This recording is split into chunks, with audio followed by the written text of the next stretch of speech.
De l'Intérieur avec vous, Bruno Retailleau. Monsieur le ministre, bonsoir. Bonsoir à vous. Nous sommes ici dans le salon du ministre, votre bureau est là. Ici, les jardins, l'Élysée est à peu près à 200 mètres. Voilà 6 mois que vous dirigez ce ministère. C'est un lieu très particulier où on apprend tout à chaque minute. Qu'est-ce qu'on apprend sur le cours des choses? On apprend beaucoup de choses. Sur soi-même d'abord, parce qu'il faut être capable de mettre de la distance entre ce que j'appelle cette chronique assez banale de ces événements qui sont abominables et qui tombent sur mon écran de mon portable, jour et nuit. Il faut être capable de mettre de la distance et il faut être aussi capable de se battre. Je savais quand j'ai accepté cette responsabilité que ça ne serait pas facile, évidemment. Il fallait être un peu inconscient d'ailleurs, puisque sans majorité au Parlement, c'est compliqué. Mais je me bats, j'aime mon pays, je le fais pour cela, et tant que je pourrai être utile à mon pays, je continuerai à faire mon devoir. Vous êtes engagé dans une série de combats sur les OQTF, sur l'immigration, le conflit avec l'Algérie, mais aussi, on en parlera, la lutte pour la présidence des Républicains. D'abord, les OQTF, les obligations de quitter le territoire français qui ne sont pas appliquées, qui sont devenues en quelque sorte l'indice de la difficulté à agir, une très petite part exécutée. Est-ce que ça reste le symptôme de l'impuissance ? C'est un des symptômes de l'impuissance et un de mes objectifs, c'est de déverrouiller cette impuissance. Le problème de l'exécution des OQTF, des obligations de quitter le territoire français, c'est que, au final, ça ne dépend pas de nous. Ça dépend des pays d'origine. Il faut que ces pays d'origine jouent le jeu. C'est-à-dire que lorsqu'on veut renvoyer un individu au Maroc ou en Algérie, souvent il faut un laissez-passer consulaire, il faut donc un acte volontaire de pays d'origine. Il faut savoir que dans tous les pays d'Europe, c'est la France qui parvient à éloigner le plus. Mais je pense que, et j'ai pris un certain nombre de dispositions, par exemple sur le plan international, en signant des accords bilatéraux, le Kazakhstan, l'Ouzbékistan, parce que ça nous permet d'éloigner sans consentement des étrangers qui sont originaires de cette plaque asiatique. On essaie aussi de faire un travail énorme au niveau européen. Ça, c'était un de mes premiers objectifs, c'était de réviser la directive retour, que j'appelle la directive anti-retour. Vous savez pourquoi ? Parce qu'elle donne en réalité le choix de la décision aux clandestins. Et pourtant, chaque jour, n'est-ce pas ? Chaque jour, par exemple, l'Algérie, puisqu'évidemment c'est un pays principal en la matière, chaque jour, l'Algérie refuse des gens. Chaque jour. Chaque jour, c'était hier encore. Et c'est la raison pour laquelle j'ai engagé aussi un bras de fer, notamment à la suite de l'attentat de Mulhouse. Mulhouse, c'est quoi ? C'est un terroriste islamiste qui est d'origine algérienne, qui aurait dû être en Algérie, à 14 reprises. Nous l'avons présenté aux autorités algériennes pour qu'elles le réadmettent sur le sol algérien. On avait tous les documents, il n'y avait aucun souci. Et à 14 reprises, on nous l'a refusé. Et il y a eu cet attentat. Moi, je n'ai aucune obsession vis-à-vis ni du régime algérien, ni non plus du peuple algérien, qui est un grand peuple d'ailleurs, je veux le dire. Simplement, je suis ministre de l'Intérieur. Et à ce titre, mon obsession, c'est de protéger les Français. Ce sont les proportions, pardon. Quand on regarde les proportions, première nationalité parmi les détenus étrangers, ils sont plus nombreux à eux seuls que l'ensemble des détenus issus de l'Union européenne et du Royaume-Uni. Proportion parmi les détenus étrangers, 20% d'Algériens. Est-ce que ça montre qu'en réalité vous êtes bloqué, qu'il faudrait à la fin un accord global ? Il faut un accord. Il faut d'abord respecter les accords actuels. Mais ils ne le sont vous avez pas. cité des chiffres. Pour l'instant, c'est un vœu pieux. Ils ne le sont pas. Dans les centres de rétention administrative, c'est là qu'on retient, pendant au plus 90 jours, les étrangers qui doivent quitter le sol les plus dangereux.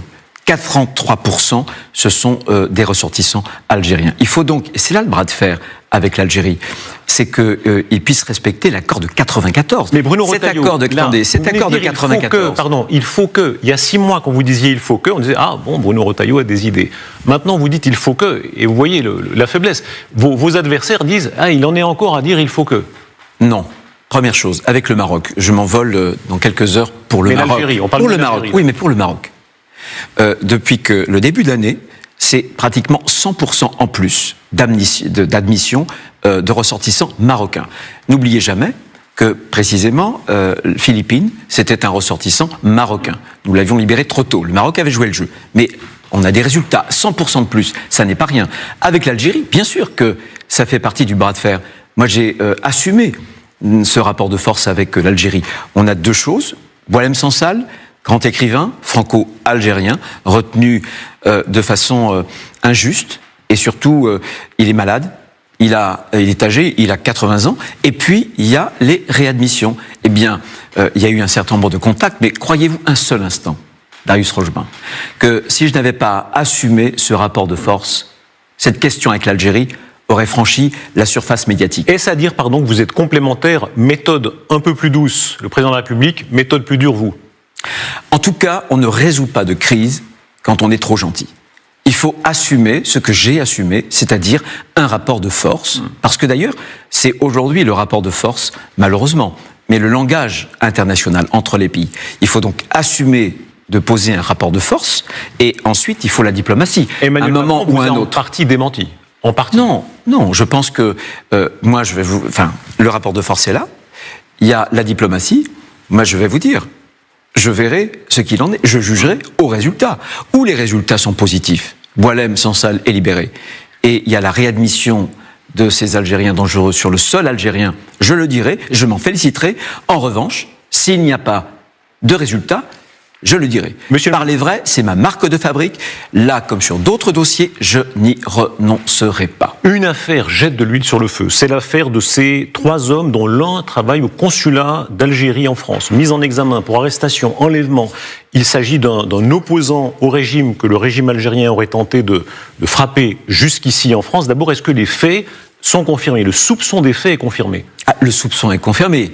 Il y a bien eu un État vienne sur le sol français pour aller chercher un de ses opposants, c'est un comportement de voyou.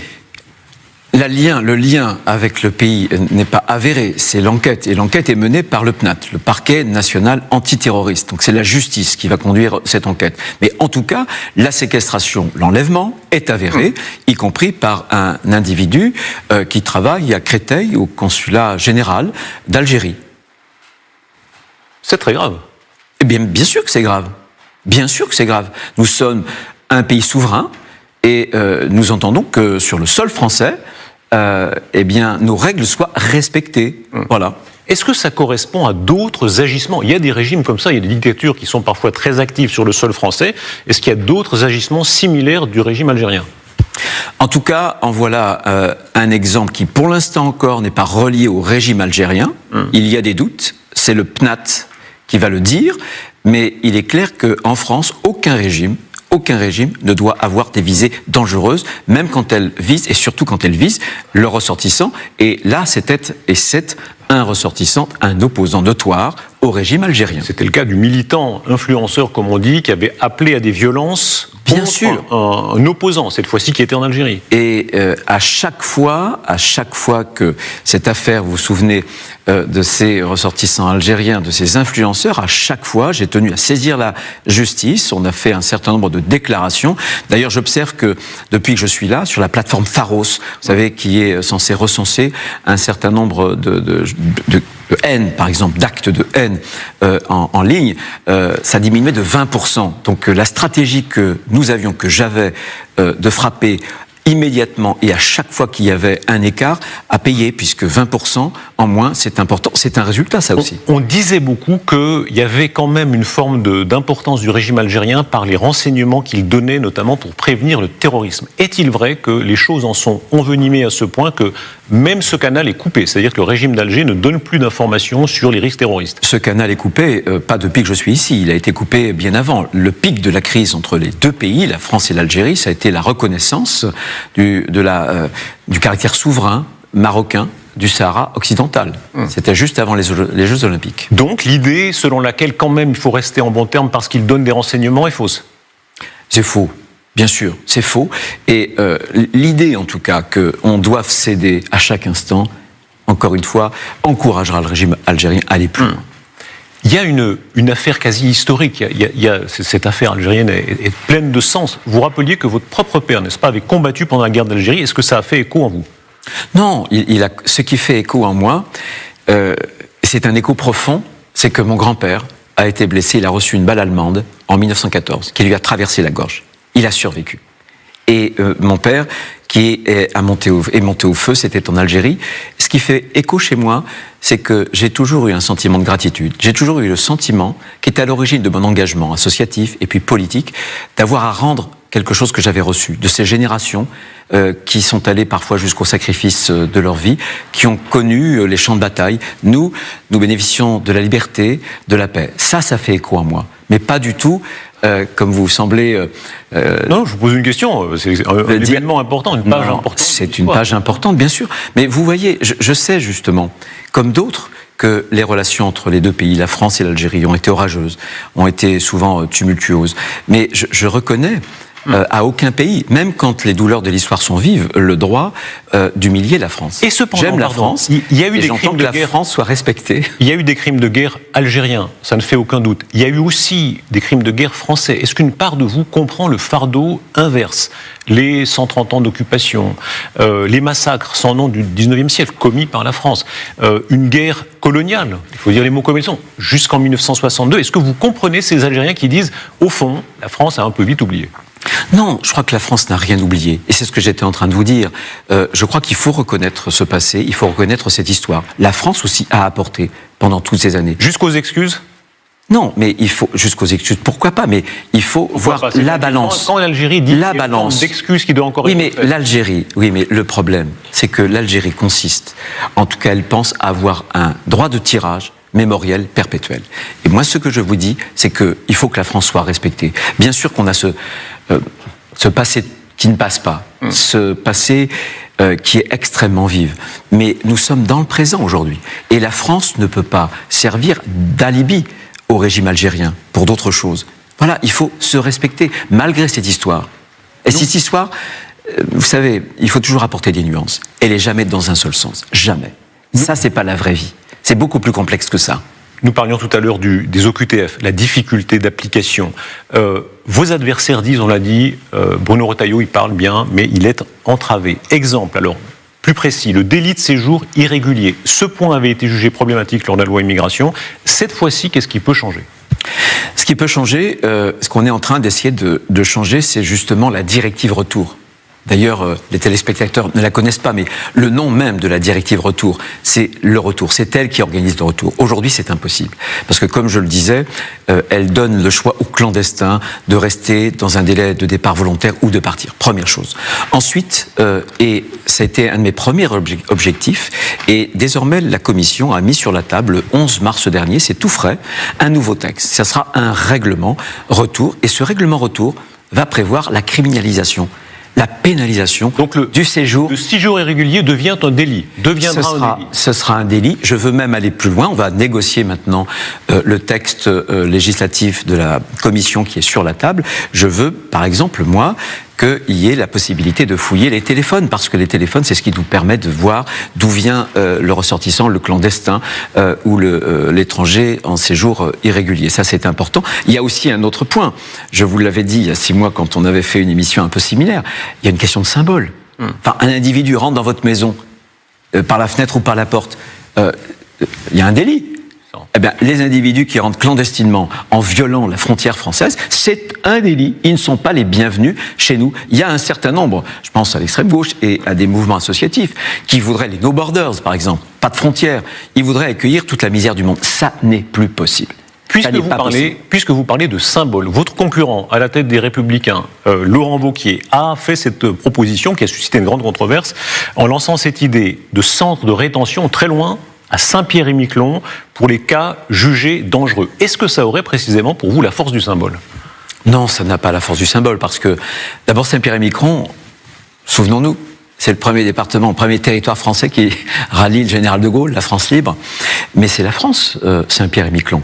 Ce qui est important en matière de retour et en matière d'exécution des OQTF, ça n'est pas de les répartir sur le territoire français, même très très loin, même dans sous des climats un peu plus froids que le nôtre. Et lui vous dit, bien sûr, c'est ça la différence, c'est-à-dire c'est plus facile, entre guillemets, de dissuader via Saint-Pierre-et-Miquelon que dissuader certains centres en métropole. Il ne s'agit pas de répartir les problèmes, il faut régler les problèmes.